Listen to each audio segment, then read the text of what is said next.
স্বাধীন সার্বভৌম প্রতিরোধের কারণে তাদের সমস্ত ফলাফল তারা কিন্তু শূন্য হয়ে গেছে, বঙ্গোপসাগরে ভেসে গেছে। তারা যদি বাংলাদেশ থেকে কিভাবে পাত্তারি গুটিয়ে পালিয়েছে এখনো যদি তারা শিক্ষা গ্রহণ না করে, তাহলে দক্ষিণ এশিয়ায় ভারত রাষ্ট্রের সীমানা কোন পর্যন্ত গিয়ে থামবে এটা আমরা মনে করিয়ে দিতে চাই।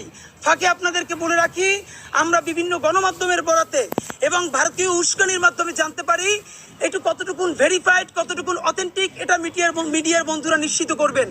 কিন্তু আমরা ইনফরমালি জানছি ভারত নাকি বাংলাদেশে সার্জিক্যাল স্ট্রাইক করবার জন্য তারা তাদের সীমান্তে তাদের সেনা বাড়িয়েছেন, তাদের শক্তি জোরদার করছেন, তারা সার্জিক্যাল স্ট্রাইক করবে। এই ন্যারেটিভগুলোকে শক্তিশালী করবার জন্য তারা ভুইফোর কিছু টিভি চ্যানেল থেকে উস্কানিমূলক বক্তব্য দিচ্ছেন, চট্টগ্রাম নিয়ে যাওয়ার কথা শোনাচ্ছেন। আমি ইনকিলাব মঞ্চের পক্ষ থেকে, ছাত্র জনতার পক্ষ থেকে ভারতের কাছে অনুরোধ জানাই, আল্লাহর ওয়াস্তে আপনারা বাংলাদেশের উপর একটা সার্জিক্যাল স্ট্রাইক চালান।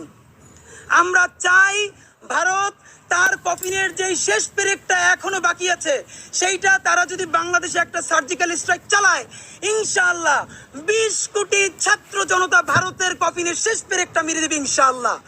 কারণ ভারত যদি বাংলাদেশের উপরে সার্জিক্যাল স্ট্রাইক চালায়, পরের দিন ভারতের মানচিত্র আরো কমপক্ষে